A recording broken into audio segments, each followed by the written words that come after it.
Una vez Jesús le dijo, quisieron tentarlo para probarlo acerca de la resurrección. Le hicieron una pregunta a Jesús de Nazaret.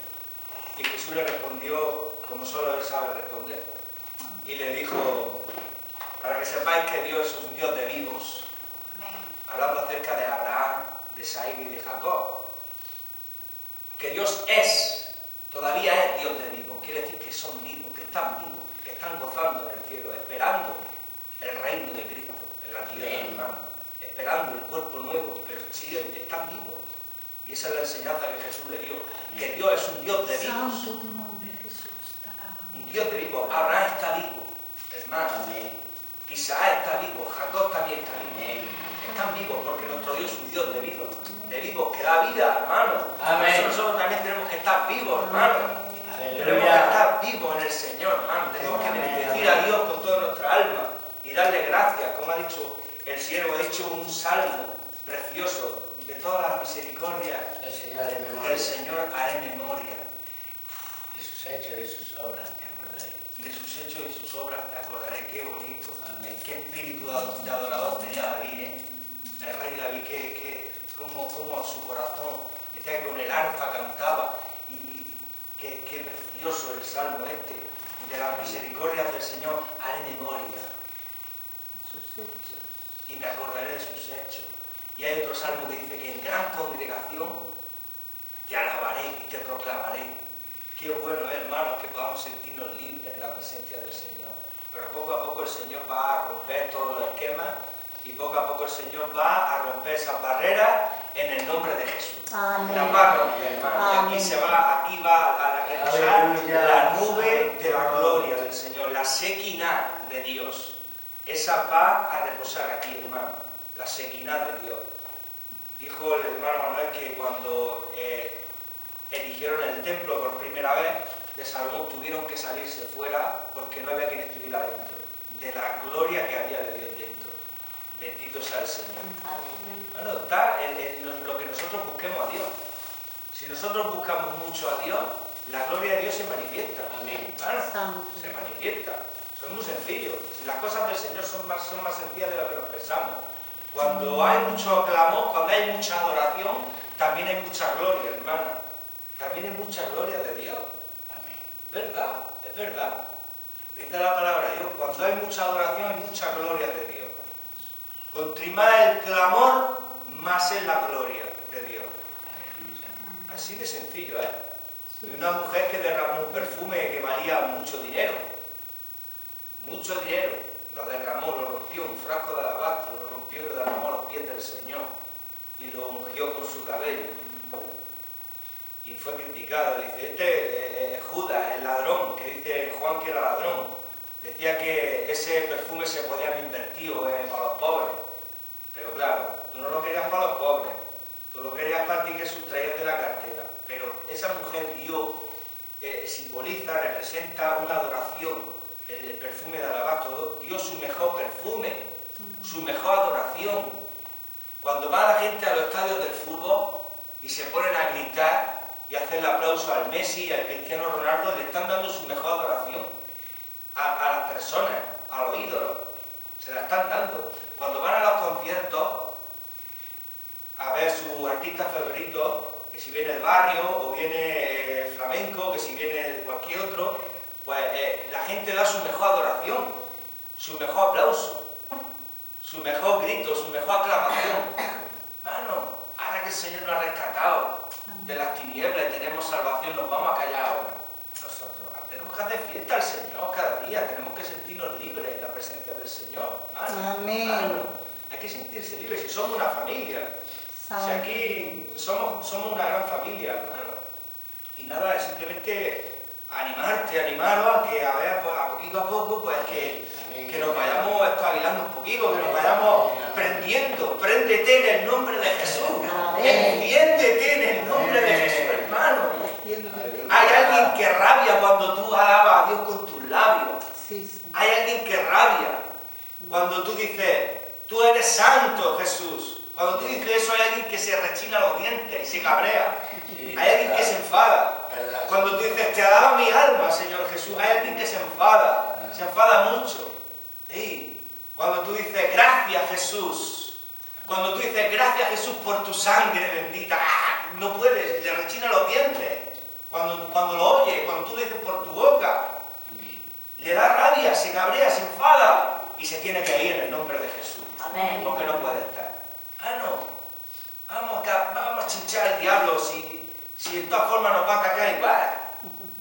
Pues qué rabia el diablo, qué rabia. Porque Dios es santo, porque Dios es bueno. Amén. Porque de tal manera amó Dios al mundo que da a su Hijo unigénito, Amén. para que todo aquel que le cree no se pierda y que tenga vida eterna. Y esta vida eterna está en Jesús, Gracias, en su sangre Jesús. bendita, hermano. Aleluya. Aleluya. Y a Él sea la gloria, la alabanza por los siglos de los siglos. Amén. Amén. Aleluya. Hermana y hermano, hoy tenía un mensaje de parte del Señor. Si has traído tu Biblia, puedes abrirla en la carta de Juan. Pero Juan, Primera de Juan, porque de ahí, de Primera de Juan y de Segunda de Juan no nos vamos a mover. Este mensaje que traigo hoy, espero que Dios me ayude, porque si me apoyo yo en mis conocimientos estoy perdido. Estoy más perdido que una caballa. Si pienso que yo soy listo, o que soy guapo, o que yo sea, estoy perdido. Pero espero que Dios tenga misericordia y hoy me dé gracia. Que me dé gracia, por su misericordia, por su amor a su nombre. Me dé gracia y yo pueda hoy expresarte lo que hay en mi corazón. Y que el Señor pueda mostrarnos hoy, a la luz de la palabra, el mensaje que traigo. ¿Bien?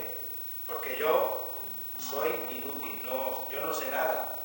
Si soy algo, soy por la misericordia que el Señor ha tenido conmigo. ¿Tenéis ya todos Primera de Juan? Sí. Primera de Juan, tenlo ahí. Tenlo ahí, Primera de Juan. Está al final. Primera de Juan. Tú tenlo ahí preparado. Ten ahí Primera de Juan, ¿vale? Que no se te vaya. Tenlo ahí, que ahora iremos para allá. Es para adelantar un poco de tiempo. Espero que el Señor me ayude esta tarde. El título que le he puesto a este tema es La verdad para el amor.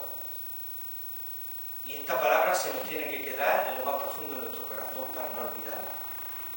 La verdad para el amor. Ese es el tema de hoy. La verdad para el amor. Vamos a centrarnos porque para poder entender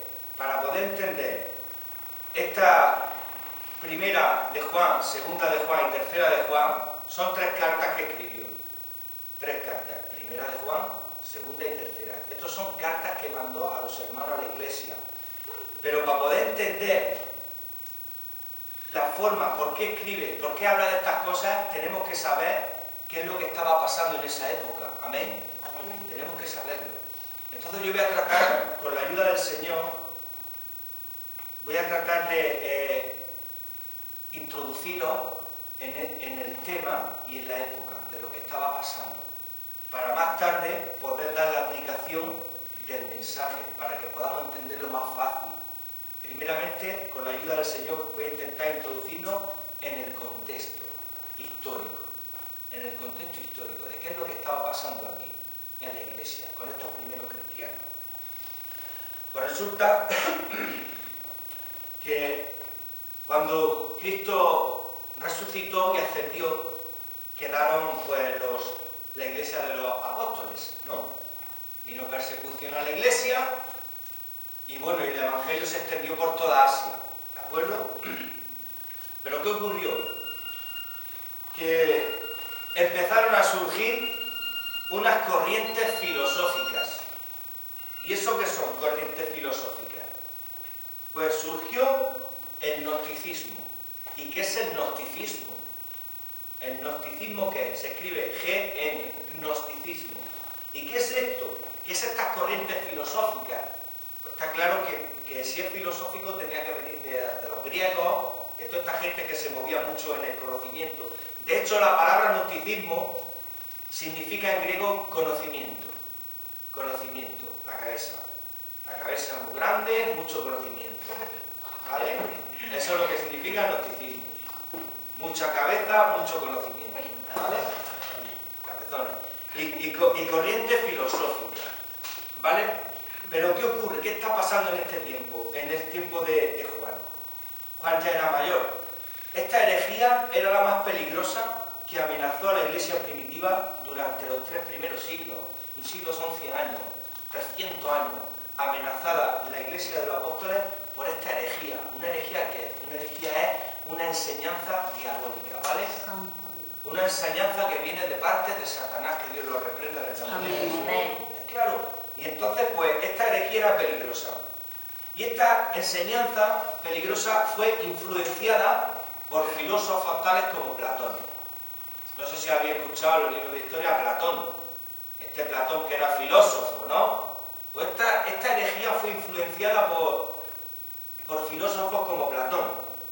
Claro. ¿Y qué es lo que promovían esta enseñanza falsa de los falsos maestros? Pues promovían un dualismo, dos cosas, afirmando que la materia era mala y que el espíritu era bueno. ¿Y eso qué es? La materia mala y el espíritu bueno. Vamos a verlo ahora. La materia mala y el espíritu bueno. Decían que la carne, que el cuerpo que tenemos, que no sirve para nada, que lo único que importa es el espíritu, cuando la palabra de Dios nos enseña que estamos formados por cuerpo, alma y espíritu. Y tenemos esa trinidad cada uno de nosotros. Estamos formados por cuerpo, alma y espíritu. Pero estos filósofos promovían que la carne no servía para nada, que lo único que valía era el espíritu, ¿vale? ¿Y qué pasaba con esto? Pues que negaban la humanidad y la encarnación de Cristo. Que negaban la humanidad y la encarnación de Cristo, sí. Negaban que Cristo era Dios hombre. Negaban que Dios se había hecho hombre, como dice en el Evangelio de Juan. Dice que, y el verbo se hizo carne, ¿no lo dice así?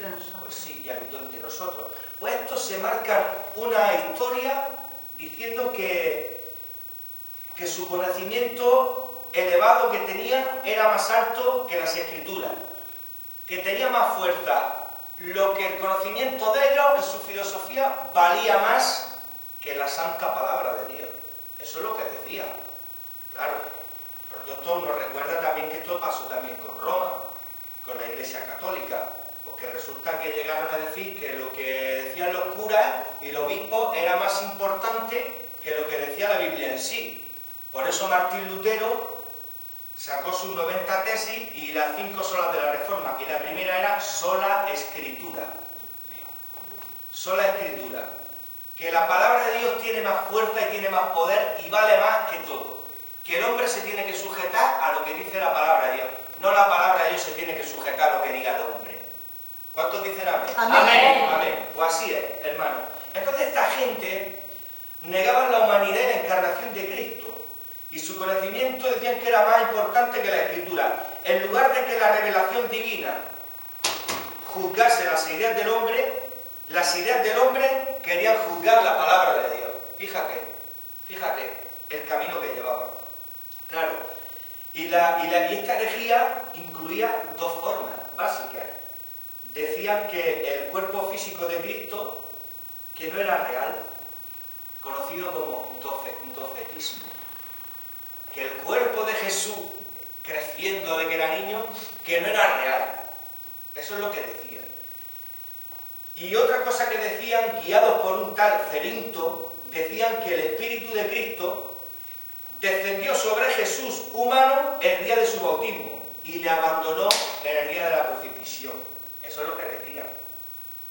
Que el Cristo era un espíritu, pero que no era la carne, que eso era un hombre, Jesús, que era un hombre cualquiera, y que el día de su bautismo, pues le vino el Espíritu de Cristo a él, y antes de la crucifixión se largó, y entonces, claro, ¿cómo dice esto esta gente? Entonces no destruyen solo la humanidad de Jesús, sino que también destruyen la expiación, ya que Jesús no solo debió ser Dios, sino que también hombre físicamente real, quien sufrió y murió en la cruz para ser el sacrificio aceptable y sustituido por el pecado. Porque si Dios no fuera sido hombre totalmente, no hubiera podido haber pago por el pecado su sangre, como dice la Biblia, su sangre bendita, la sangre inocente, la sangre del Hijo de Dios, la sangre divina, la sangre del Dios de los cielos derramada para que tú y yo pudiéramos tener perdón de los pecados por su sangre. Y esta gente estaba destruyendo todos estos fundamentos de la fe cristiana. Claro, la posición bíblica de que Jesús afirma su humanidad completa como también su deidad total. La Biblia nos enseña que Jesús es hijo de hombre, hijo de Dios, que es Dios y es hombre. Su deidad total, su humanidad, porque Jesús quiso tomar forma humana, pero seguía siendo Dios, porque podía coger, subir al monte de la transfiguración y que todos vieran como Él verdaderamente era Él, en su gloria, en su esplendor. ¿Vale? Entonces esta gente decía que la idea era que el pecado cometido por el cuerpo no tenía relación y efecto en el espíritu de la persona, que podías pecar todo lo que te diera la gana, que no pasaba nada con el espíritu. Eso es lo que decía el gnosticismo. Fíjate lo que era el gnosticismo durante 300 años. Claro, ¿qué pasa? Que los oponentes de Juan concluyeron que el pecado no importaba y el desenfreno y la inmoralidad se permitía. Uno podía hasta negar que existiera el pecado y menospreciar la ley del Señor. Fíjate, no pasa nada si aquí se peca y esto no afecta al espíritu. Claro, y que te saltas la ley del Señor. Fíjate lo que estaban introduciendo. Ahora luego, su falta de amor, la falta de amor que tenían por otros creyentes, los caracterizaban. Se daban cuenta uno de quién eran por la falta de amor que tenían por los otros creyentes. Si no estaban de acuerdo con su forma de pensar, pues se separaban a sus seguidores de los que permanecían fieles a las enseñanzas de los apóstoles y los dejaban pues sacudidos, gente que causaba división en la iglesia con sus enseñanzas. Se llevaban a los que no pensaban como ellos, pues los discriminaban y los dejaban pues sacudidos, ¿no? Claro, Juan afirma que los que se iban detrás de estos falsos maestros, los que se iban detrás de ellos, carecían de salvación genuina. Verdaderamente los que se iban detrás de esta gente, de los conocimientos, no tenían salvación genuina. No la tenían porque el Espíritu Santo hubiera dado testimonio de que eran falsos. Por eso no lo tenían. Y entonces ahora vamos a repasar un poco Primera de Juan. Y ahora estamos preparados para entender lo que dice esta carta. Ahora estamos preparados. Porque hay muchos que cogen la palabra de Dios y la cogen en la letra. Y se olvidan del contexto y se olvidan de todo. Pero para que podamos entender bien la palabra del Señor necesitamos centrarnos un poco en la historia, en lo que estaba pasando ahí. Vete conmigo a Primera de Juan. Vamos a empezar con el capítulo 2. Bueno, perdón, el capítulo 1, versículo 9 y 10.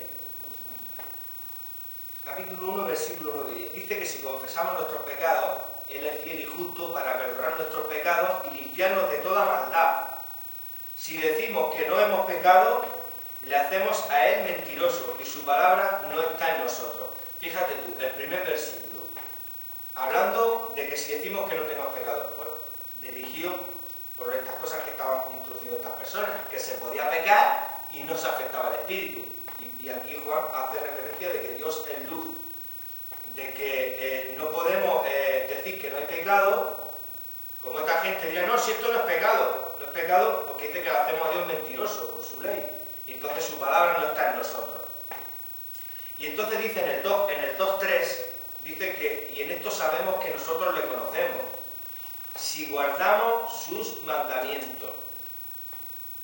El que dice yo le conozco y no guarda sus mandamientos, el tal es mentiroso, y la verdad no está en él. Pero el que guarda su palabra, en este verdaderamente el amor de Dios se ha perfeccionado. Por esto sabemos que estamos en él.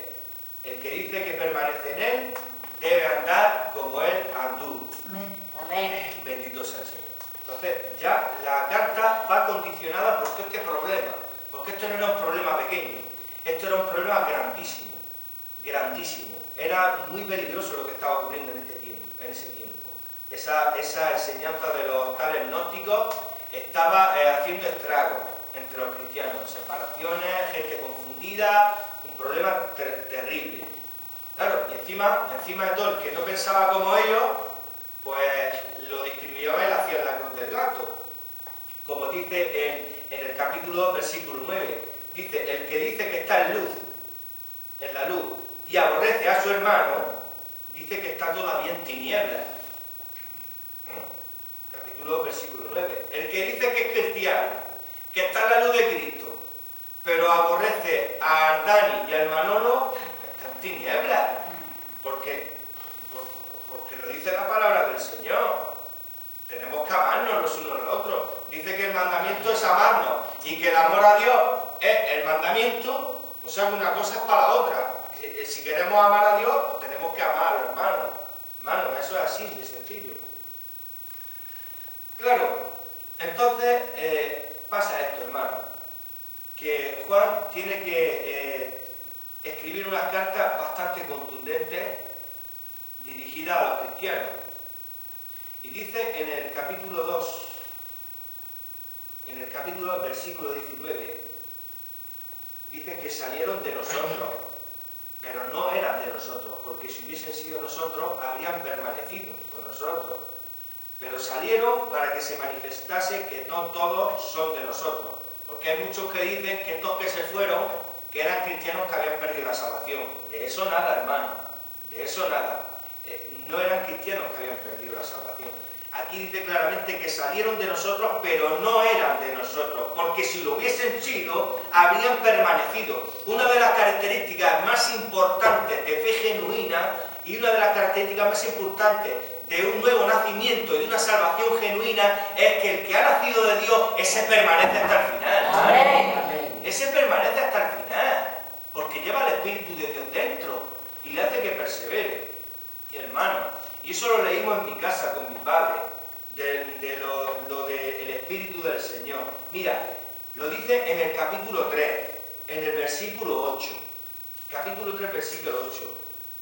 Perdón, 9. 3:9. Fíjate lo que dice la palabra del Señor.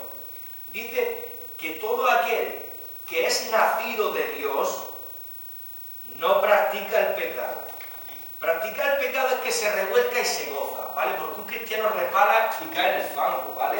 Un cristiano resbala, pero el que lo practica es que se cae el fango, se revuelca y se ríe, gozándose, ¿vale? Ese es el que practica el pecado. Hay que tener una diferencia clarísima. El cristiano resbala y puede caer el fango, ¿vale? Pero resbala y cae y se levanta. Pero el que se cae el fango, se revuelca y se ríe, ese está practicando el pecado. Cuidado, ¿vale? Entonces dice que todo aquel que es nacido de Dios no practica el pecado. ¿Por qué? ¿Por qué no lo practica? Porque la simiente de Dios permanece en él. Ah, ¿puedes decirlo más fuerte? ¿Por qué no practica el pecado? Porque la simiente de Dios permanece en él y no puede permanecer porque es nacido de Dios. Amén. No puede ser. El que es nacido de Dios no practica el pecado. Porque es nacido de Dios.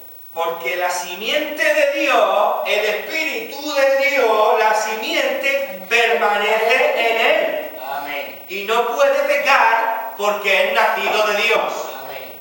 ¿Ah? Entonces, ahora que me vienen predicando por ahí de que el Señor coge, te borra, se va el Espíritu y se larga, eso no tiene base bíblica. Eso carece de base bíblica, hermano y hermana. Carece de base bíblica. El Espíritu Santo no se va. Al revés, el Espíritu Santo te guarda y garantiza que tú no te vas a revolcar en el pecado, porque si no Dios te va a tirar de la oreja o te va a dar un correazo y te va a traer. Porque dice la palabra de Dios que el que toma por hijo, azota y disciplina. Y que Dios no tiene bastardo. Y dice que el que es nacido de Dios no practica el pecado, refiriéndose a esta gente que estaba revolcándose en el pecado. Porque la simiente de Dios permanece en él y no puede pecar porque es nacido de Dios. Quiere decirse que toda esta gente que se había ido detrás de estos libertinos, quiere decir que no habían nacido de nuevo. No. ¿No habían nacido de nuevo? No. No habían nacido de nuevo, porque esa era la evidencia, era el fruto de que no habían nacido de nuevo. Hermano, está muy claro. Entonces, Juan tiene que hablar de esta forma. Y en el 8 dice que el que practica el pecado es del diablo, en el 2.8. Mira que fuerte, Juan, Parece que muchos dicen que Juan se pasa. No, hermano, Juan no se pasa. Juan llama a lo blanco, blanco, y a lo negro lo llama negro.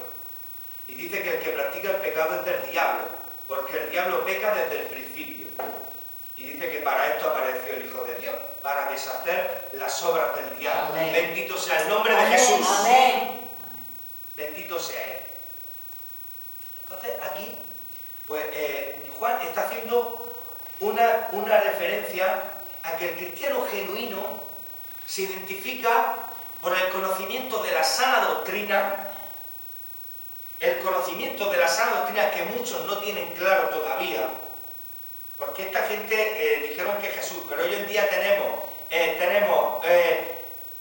otro perro pero con el mismo collar, que se mete la santería por medio, que se mete la idolatría por medio, que se mete Jesús más, Jesús y más, pero la Biblia nos dice que Jesús es suficiente. Amén. Amén. Y que su sangre lo cubre todo. Amén. Y que Jesús es suficiente.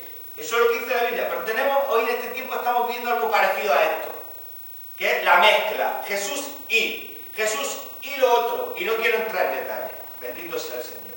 Porque no es mi intención hoy hablar de eso.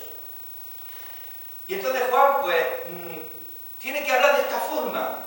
Tiene que hablar de esta forma, porque aquí estaba ocurriendo algo muy importante y muy peligroso. Muy peligroso, hermano. Peligrosísimo. Hasta el punto... Mira, vente a Segunda de Juan. Segunda de Juan. El segundo libro que escribió el apóstol Juan.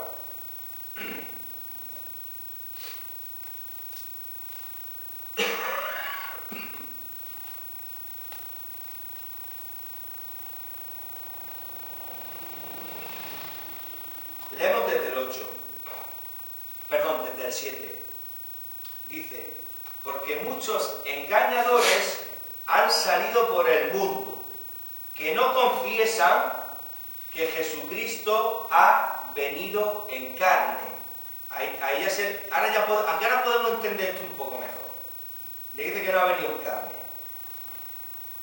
La simiente del Señor fue una simiente divina, que el Señor depositó en el útero de la Virgen María.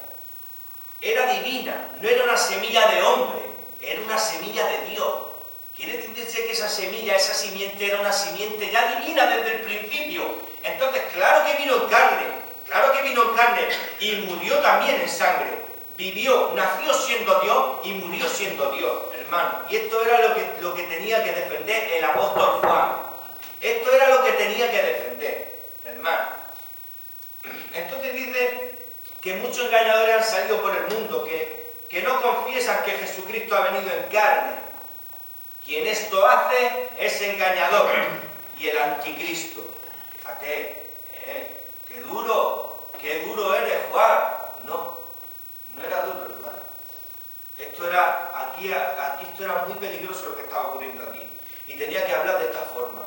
Porque imagínate lo que tenía que estar pasando ahí. Congregaciones de muchísimas personas, estos se introducen ahí y empiezan a liar una que, vamos, no nos podemos ni imaginar. La que liaron, desacreditándolo a los apóstoles, desacreditándolo a ellos, las enseñanzas fundamentales, desacreditándolas, diciendo que valía más su idea, que valía más su filosofía y su conocimiento tenía más fuerza que la Biblia. Fíjate cómo tiene que hablar Juan, guiado por el Espíritu Santo, porque nuestro Dios dice que llama las cosas por su nombre, al pecado lo llama pecado, dice que no tendrá por inocente al culpable, así dice el Señor. Entonces dice en el 8, mirad por vosotros mismos, para que no perdáis el fruto de vuestro trabajo, sino que recibáis galardón completo. ¿Esto qué significa? ¿Que va a perder la salvación? No. ¿Qué significa galardón completo? Galardón completo es tu trayectoria. Desde que tú conoces al Señor, el Señor va poniendo obras delante de ti para que tú las lleves a cabo. que Él las preparó. Y entonces esto es como un examen, ¿no? Donde tú vas aprobando los exámenes que el Señor te va poniendo. Entonces mira ahora, y no vaya ahora a suspender los exámenes, y entonces la recompensa que tenía el Señor para ti te dé una recompensa más pequeña. ¿Por qué? ¿Por qué? ¿Por qué una recompensa más pequeña? Porque dice en el 9, cualquiera que se extravía y no persevera en la doctrina de Cristo, no tiene a Dios. ¿Ah? No es que lo pierde, es que no lo tiene. Este versículo no le gusta mucho tocarlo a muchas personas que predican que la salvación se pierde, que el Espíritu Santo te abandona, que Dios te borra del libro. Estos versículos no les gustan, pero estos versículos están aquí. Amén. Están aquí para la gloria del Señor, porque nuestro Dios no es un Dios amenazante, es un Dios Padre y un Dios bueno, lleno de misericordia y de amor. Dice que al que toma por hijo, lo azota y lo disciplina. Eso lo hace un buen papá. Cualquiera que se extravíe y no persevera en la doctrina de Cristo, no tiene a Dios. El que persevera en la doctrina de Cristo, ese sí tiene al Padre y al Hijo. Ese es el fruto de que uno es cristiano auténtico. El fruto, uno de los frutos principales, es la perseverancia. No la perseverancia es el medio para ser salvo, no. La perseverancia no es el medio para que tú seas salvo. Si tú eres salvo, se va a ver en tu perseverancia. Amén. ¿Cuántos dicen gloria a Dios? ¡Gloria a Dios! Amén, hermano. A Él sea la gloria siempre. A Jesús sea toda la gloria, hermano. Esto está en la palabra del Señor. Está en la palabra del Señor todas estas cosas. Pero ahora hay que tener hambre de buscarlas. Porque la verdad, dice el Señor, que nos hará libres. Libres de ideas humanas. Libres de religiones humanas que predican a conveniencia lo que le interesa. Para tener al pueblo subyugado y atemorizado. Cuando el Señor nos ha llamado a ser discípulos, a ser maestros y maestras y poder enseñar a otros. Es lo que el Señor nos llama. No a que yo predique lo que a mí me da la gana porque esto me interesa. No, tú tienes que ser una persona genuina que predica la palabra de Dios conforme al diseño, conforme a lo que el Señor ha establecido. Amén. Claro, y aquí viene en el 10, atención lo que pasa en el 10. En el versículo 10, 1:10, dice, si alguno viene a vosotros y no trae esta doctrina y no trae esta enseñanza, no lo recibáis en casa, ni le digáis bienvenido, porque el que dice bienvenido participa en sus malas obras. Muchos dicen, algunos dicen por ahí que aquí a Juan le falta amor, que aquí a Juan es un poco áspero, pero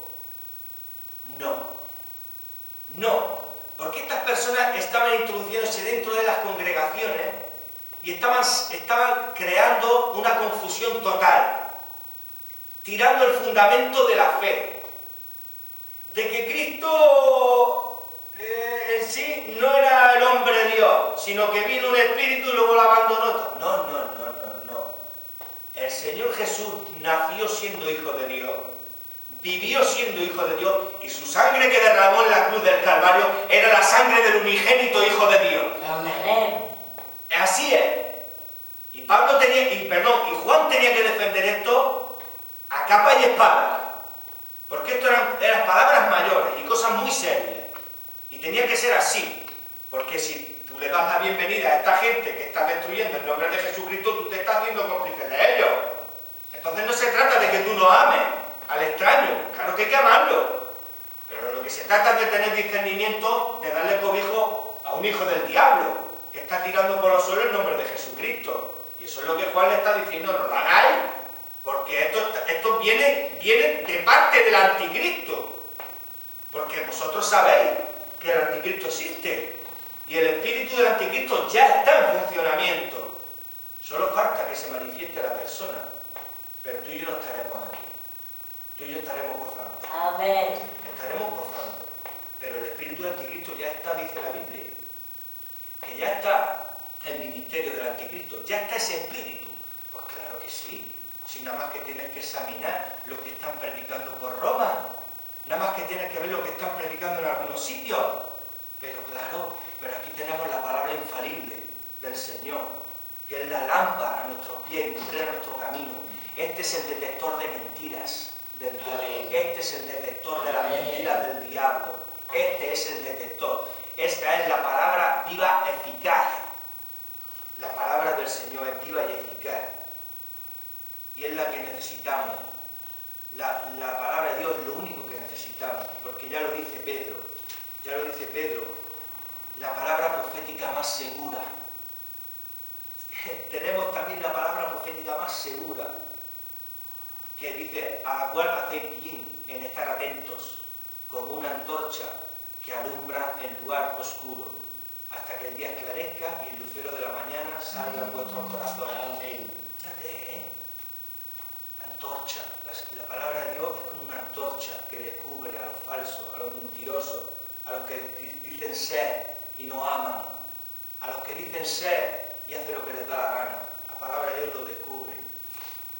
Bendito sea el Señor, hermano. Amén. Gloria a Él. Pero claro, vamos a retroceder un poco. Y vamos a irnos a un versículo que está en Primera de Juan, capítulo 5. Primera de Juan, capítulo 5. Voy a echar un poquito de agua porque...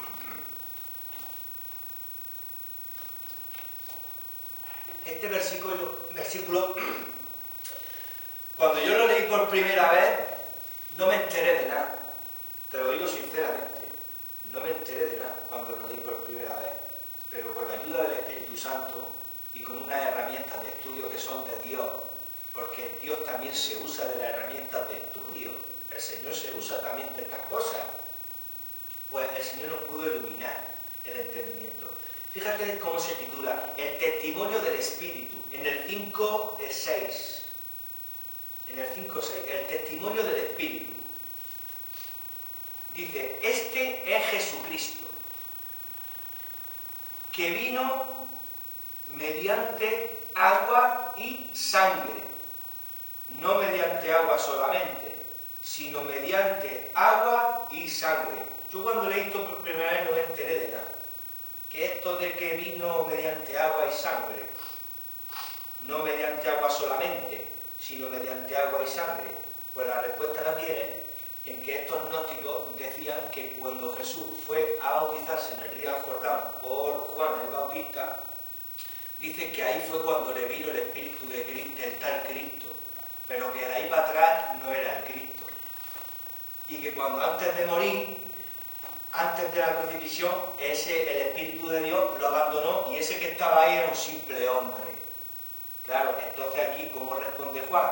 Dice, Jesucristo vino mediante agua y sangre. ¿Qué dice? Que era Dios antes de bautizarse y cuando murió seguía siendo el Hijo de Dios. Agua y sangre. No mediante agua solamente, sino mediante agua y sangre. Ahora podemos comprenderlo un poco, ¿verdad?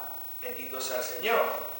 Y dice, y el Espíritu es el que da testimonio, porque el Espíritu es la verdad. Es Dios el que da testimonio, porque el Espíritu Santo es el que nos da testimonio a nosotros de que Cristo es el Hijo de Dios, porque en nuestros corazones habita el Espíritu Santo y nos dice, desde dentro de lo más profundo de nuestro espíritu nos dice, Jesús es el Señor.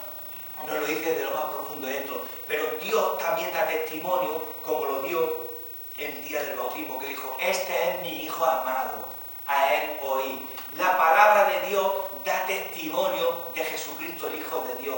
O sea que el Dios mismo, el Dios Todopoderoso, da testimonio de que Jesús es el Hijo de Dios.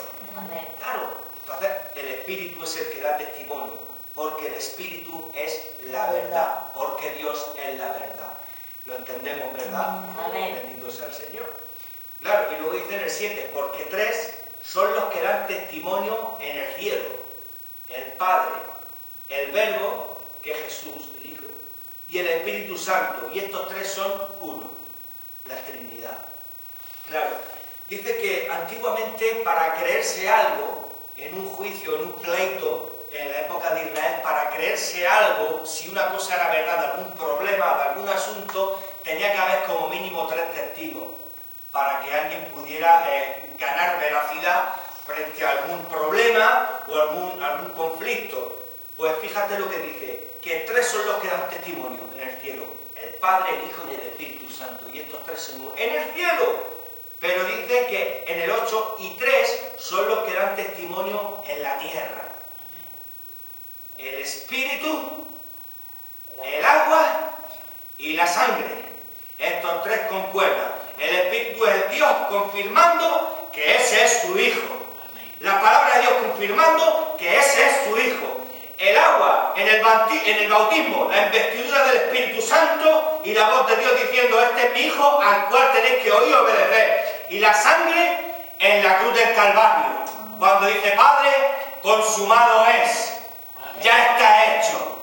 Bendito sea el Señor. Amén. Y los tres son los que dan testimonio, y estos tres concuerdan. Bendito sea el Señor. Fíjate cómo el Espíritu Santo defiende la verdad de Dios en el hermano Juan. ¿Cómo la defiende? A capa y espada. Porque es así, hermano. Porque es así. Fíjate qué problema tenía que defender este hombre de estos demonios que estaban introduciendo enseñanzas diabólicas en la iglesia. Claro, pero tenemos un Dios de poder. Tenemos un Dios que el fundamento no hay quien lo cambie. El fundamento ya está echado. Dice la palabra de Dios que cualquiera que edificare sobre el fundamento de Cristo, si edifica piedras preciosas, si edifica una casa, si lo hace en el fundamento de Jesucristo, bendito sea el Señor. Pero cualquiera que no edifique, dice que nadie puede poner otro fundamento que el que ya está puesto. Y el fundamento es Jesucristo, es la roca, es el Dios, el Verbo hecho carne. Es Dios dando su vida por nosotros, para sacarnos de la esclavitud del pecado, para sacarnos de la esclavitud de ese pecado original, de ese pecado adánico que nos llevaba al infierno. Pero más gracias sean dadas a Cristo, que nos dio la victoria en Cristo Jesús. Amén. Bendito sea Dios. ¿Cuántos tienen victoria en Cristo Jesús? Amén. Amén. Yo tengo victoria en Jesús de Nazaret. Amén. Tengo victoria en su sangre. Porque en su sangre soy más que vencedor. Y el pecado no tiene cabida en mí. Yo ya estoy limpio con la sangre de Jesús. Yo me podré ensuciar los pies, como cualquier hijo de Dios, que se ensucia los pies, sí, pero mi alma ya está limpia, porque amén, Jesús la limpió en la cruz del Calvario. No como muchos predican por ahí. Pecado el pecado y ya dejas de ser un hijo de Dios. Eso es una blasfemia contra la palabra del Señor. Un hijo de Dios siempre será un hijo de Dios. Y el Padre nunca se apartará. Dice: ¿quién nos separará del amor de Cristo? Tribulación, angustia, persecución. Ninguna cosa creada. Ninguna cosa creada. Ni pecado. Es verdad que Dios puede enviarte un castigo si tú pecas y desobedeces, y muerte física. Sí, pero un hijo de Dios siempre será un hijo de Dios. Amén. Siempre será un hijo de Dios. Porque tenemos un Padre que es bueno, que es más bueno que nosotros. Y nosotros somos buenos con nuestros hijos muchas veces, cuando nos la hacen. ¿Cuánto más el Señor será más bueno que nosotros? Es que muchos se creen que son más buenos que Dios. Que Dios es malo, que Dios tiene el hacha puesta para cortarte los pies. Dios es Padre y es Padre bueno. Y es un Dios de misericordia. Dice que Él no tiene bastardo. A todo el que toma por hijo, azota y disciplina. Amén. De la palabra del Señor. Pero esto no le gusta mucho. Estos versículos no le gustan mucho. Yo estoy seguro que si pudieran quitarlos de la Biblia, los quitaban. Si pudieran quitarlos, porque no los predican nunca. Pero la palabra de Dios hay que predicarla completa. La palabra de Dios hay que predicarla completa. Completita hay que predicarla. Completa. Amén. Para lo bueno y para lo malo. Bendito sea el Señor, hermana. Bendito sea el Señor. Está clarísimo. Entonces, ¿por dónde íbamos? Dice que estos tres concuerdan. Entonces ya hemos entendido, dice en el 9, si recibimos el testimonio de los hombres, mayor es el testimonio de Dios. Porque este es el testimonio con que Dios ha testificado acerca de su Hijo. El que cree en el Hijo de Dios tiene el testimonio en sí mismo. El que no cree a Dios le ha hecho mentiroso, porque no ha creído en el testimonio que Dios ha dado acerca de su Hijo. Y este es el testimonio que Dios nos ha dado, ¿qué? Vida Vida eterna. eterna. Temporal, ¿cómo? Vida eterna. No lo oigo bien, a ver, ¿qué Vida ha dicho? Vida eterna. ¿Dice eterna? Ah, Sí. entonces si es eterna, vamos, si es eterna, es eterna. No es temporal, ¿no? No. Porque si se pierde, no es eterna. Vamos a ver, si se pierde, no es eterna. Mi lavadora no es eterna si se rompe. ¿O no? ¿Tu lavadora es eterna? No. ¿No se rompe nunca? Entonces es temporal, ¿no? Hasta que diga de romperse, ¿no? ¿Y por qué la salvación es eterna? ¿Eh? Porque el que comenzó la obra, la terminará hasta el día de la redención en el nombre de Jesús. Amén. Así es, hermano, está en la Biblia. A muchos no les gustan, pero yo tengo que predicarlo en el nombre de Jesús. Porque la seguridad que tenemos que tener de que somos salvos y de que nadie nos va a robar la salvación. Para poder crecer bien, tenemos que tener esta seguridad. Hoy lo hemos leído, pero no consigo acordarme. Espero que el Señor me lo recuerde. En la seguridad que tenemos que tener de que somos salvos. Bendito sea el Señor. Aleluya. Bendito sea el Señor. Bendito sea Él. Bueno. Entonces, está clarísimo cómo Juan tiene que defender los fundamentos de la fe. Gloria a Él. La importancia que el hermano Juan, tiene que hablar claramente a los hijos del Señor para que tengan la seguridad de que son salvos. Porque hoy en día esto está haciendo mucho estrago en las iglesias. La gente tiene miedo, no tienen seguridad, no tienen esa confianza, no se puede crecer bien, porque no se predica la seguridad de la salvación, no se predica, hermano, la seguridad de que somos salvos. Bendito sea el Señor. Y esto hay que predicarlo. Hay que predicarlo, hermano mío, hermana mía, hay que predicarlo porque esto es bueno delante del Señor. Predicar la palabra completa. Muchos dicen, es que si predicamos que la salvación se pierde, la gente vive como quiere, hermano. Eso no me lo digas porque eso es una blasfemia lo que estás diciendo. Porque es que son tus fórmulas humanas las que tienen que encargarse de salvar a la gente. Si el que es de Dios no piensa así, porque una persona que ha nacido de Dios tiene un corazón nuevo, una mente nueva y un espíritu nuevo, un cristiano auténtico no piensa así. Decir, bueno, pues como soy salvo voy a vivir como me da la gana. Un cristiano auténtico no piensa así, porque ha sido cambiado, ha sido transformado, Amén. ha sido regenerado en el espíritu. Hay algo dentro de él que lleva a amar a Dios. Hay algo dentro de él que lleva a amar mucho al Señor, tanto como el Espíritu Santo ama a Dios. Y decir, yo amo a Jesús, ¿cómo voy a pecar yo? ¿Cómo voy a vivir como me da la gana? Porque piensa de esa forma, tú puedes asegurar que no es cristiano. El que piensa, voy a vivir como quiera, como la salvación no se pierde, tú puedes asegurar que el que piensa así no es cristiano. Porque un hijo de Dios no piensa así. Un hijo de Dios no piensa así. Entonces, ¿cómo puede decirme a mí un pastor de una congregación que predica que la salvación se pierde? Porque si no la gente vive como les da la gana.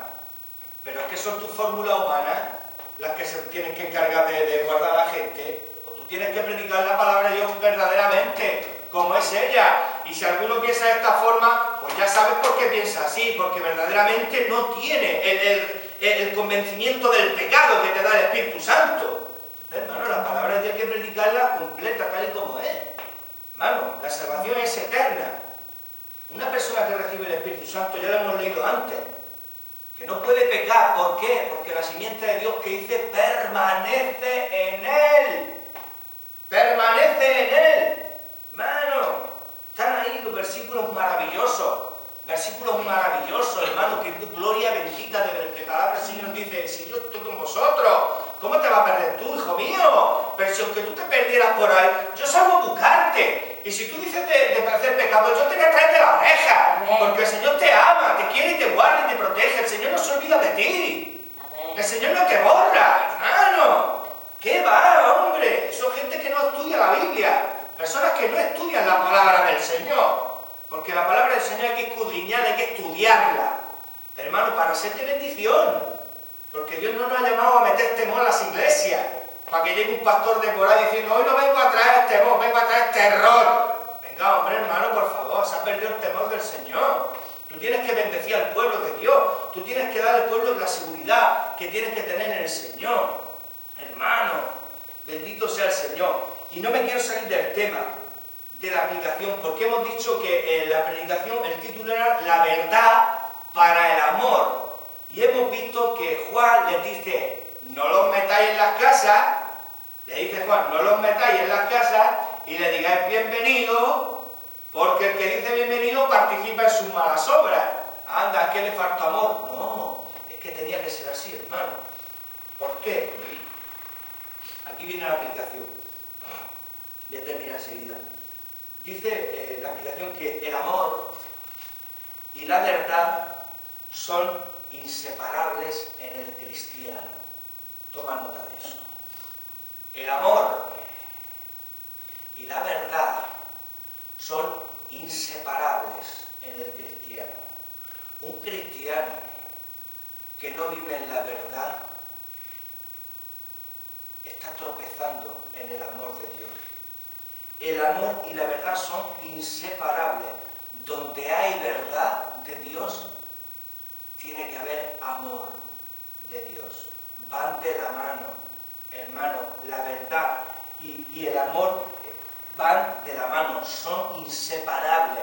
¿Tú crees que puede haber amor de Dios? ¿Tú crees que Dios puede unir en amor a personas que no viven en la verdad? Personas hipócritas, por ejemplo, o personas que mienten, que usan la mentira, personas que ven algo normal ya mentir. ¿Tú crees que el amor de Dios puede ir, si va de la mano de la verdad, tú crees que el amor de Dios puede unir la mentira con la verdad? No puede, la Biblia dice que no se puede. No se puede, mi querido hermano, no se puede. El amor y la verdad son inseparables en el cristiano. Recuérdalo, que no se te olvide. Amén. Donde no haya verdad, acuérdate que no hay amor de Dios. Acuérdate. Donde no hay verdad, no hay amor de Dios. Imposible. Imposible. La verdad siempre debe guiar el ejercicio del amor. La verdad es la que guía el ejercicio del amor. Si yo practico la verdad, yo guío el amor de Dios para que se ponga por práctica. La verdad va antes que el amor, guía al amor. El Señor nos puede guiar a todos nosotros al amor de Dios si permitimos que la verdad lo guíe. Amén. Amén. Si permitimos que la verdad guíe el amor de Dios en nuestra vida, el amor va a reinar entre nosotros. Si permitimos que la verdad guíe al amor. Amén. Amén. Así es. Pero no te lo voy a confirmar yo, te lo va a confirmar la palabra del Señor. Efesios 4:15. No te lo voy a confirmar yo, te lo va a confirmar el Señor. Porque yo no soy nadie, pero la palabra de Dios tiene vida. Amén. Y tiene todo el poder. Es más que suficiente la palabra de Dios que cualquier ideología y cualquier filosofía. Y cualquier... Efesios 4:15. Te va a responder el Señor a esto, de que la verdad siempre debe guiar el ejercicio del amor. 4:15, Efesios, dice lo siguiente: sino que siguiendo la verdad, ¿en qué? En amor. En amor, crezcamos en todo en aquel que es la cabeza. ¿Quién es la cabeza? Jesús. Esto es Cristo. Hay muchos hombres que se creen que son la cabeza, pero aquí nos dice el Señor que la cabeza, ¿quién es? Cristo. Sino que siguiendo la verdad en amor, crezcamos. ¿Se puede crecer donde no hay verdad? Si aquí la palabra del Señor nos dice que siguiendo la verdad en amor, que crezcamos en todo, en aquel que es la cabeza. Pues aquí tienes la respuesta, que la verdad siempre debe guiar el ejercicio del amor. No puede haber amor de Dios si no hay verdad. Si hay verdad de Dios, está el amor de Dios, bendito sea el Señor. Amén. Que Dios nos ayude a conducirlo en verdad todos los días de nuestra vida, para que podamos dar lugar y que podamos guiar al amor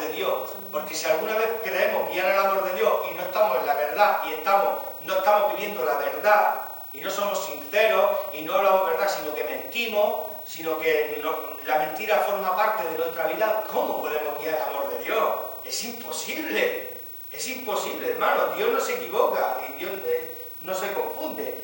La verdad siempre debe guiar el ejercicio del amor, lo dice la Biblia, siguiendo la verdad en amor. Hermano, el amor debe permanecer en pie ante la prueba de la verdad. ¡Wow! Esta es buena, ¿eh? El amor debe de permanecer en pie ante la prueba, la evidencia de la verdad.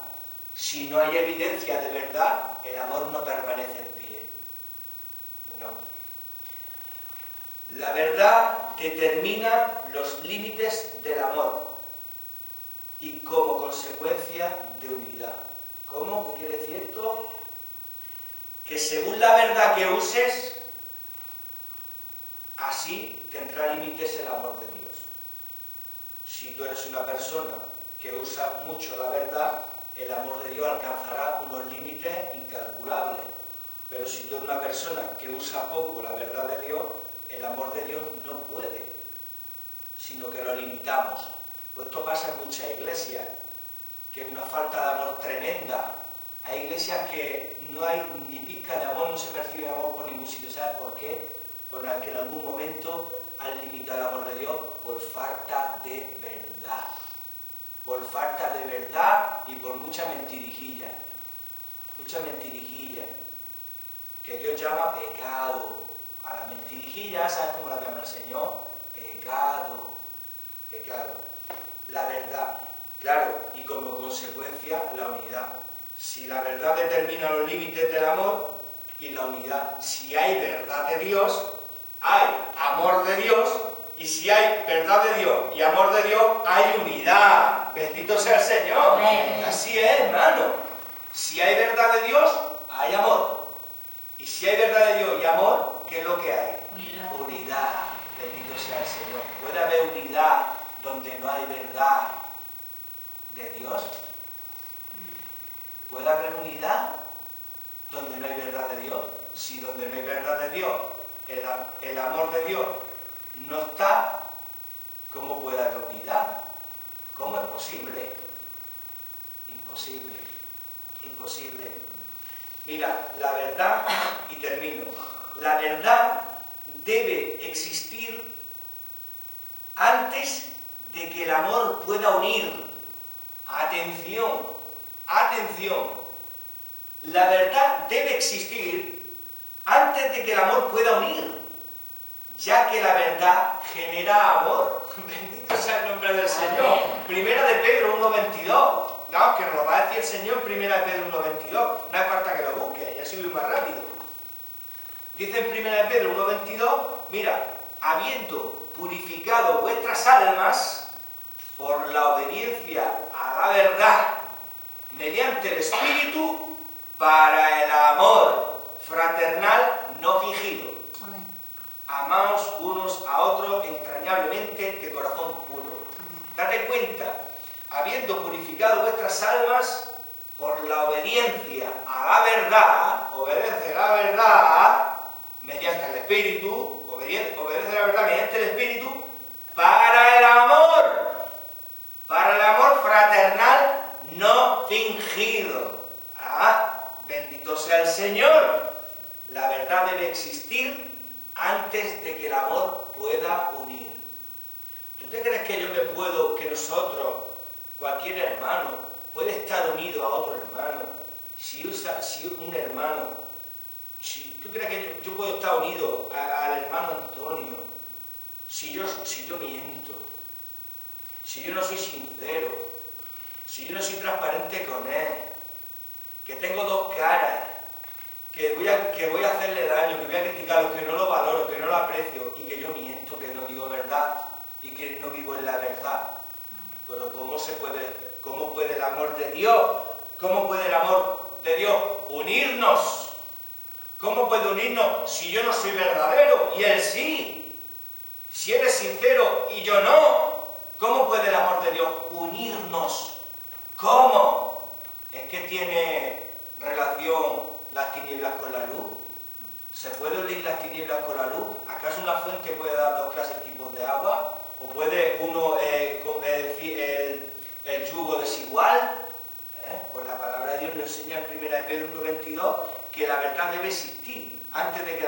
unir, ya que la verdad, si Él es verdadero y yo soy verdadero en el nombre del Señor, generaremos amor de Dios y unidad.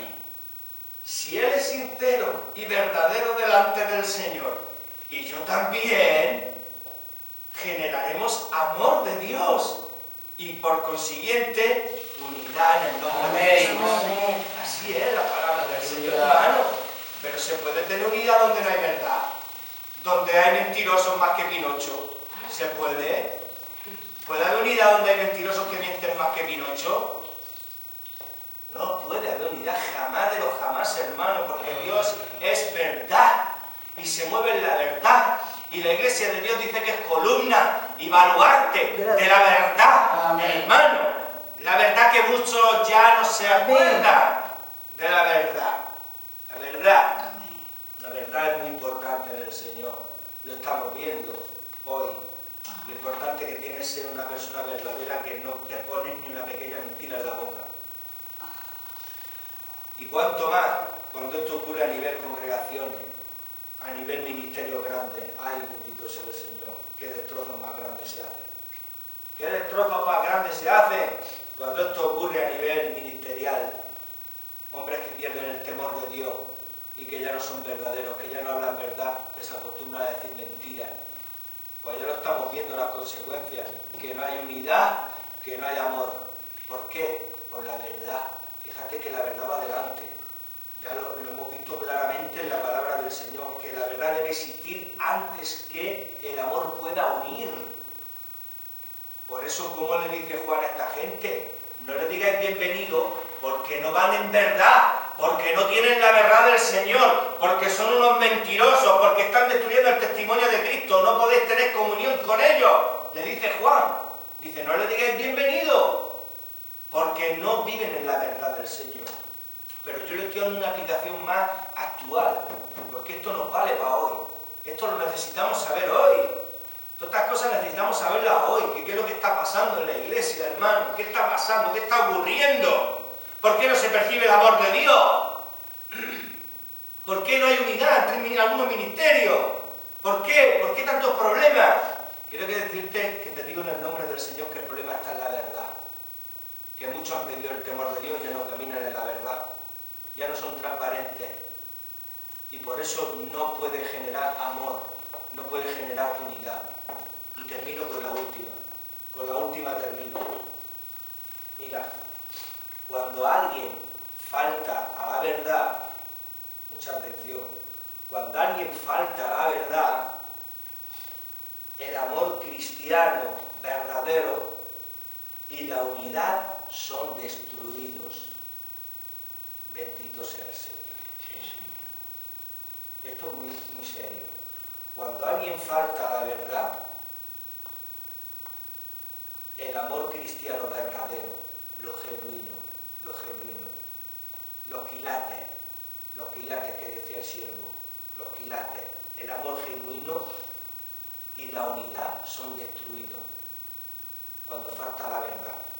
Que Dios nos ayude. Amén. Que en esta iglesia siempre se predique la verdad. Amén. Y que haya verdad entre nosotros. Amén. Y que siempre sea la verdad, aunque sea en tu contra. Amén. Que siempre sea la verdad, siempre. Porque estarás caminando en amor y en unidad. Solo un sentimentalismo superficial existe, donde la verdad no es el fundamento de la unidad. Sí, hermano, Dios te bendiga. Hermano, cuánto te quiero. Sentimentalismo superficial, no interior. Superficial es por fuera, interior es por dentro.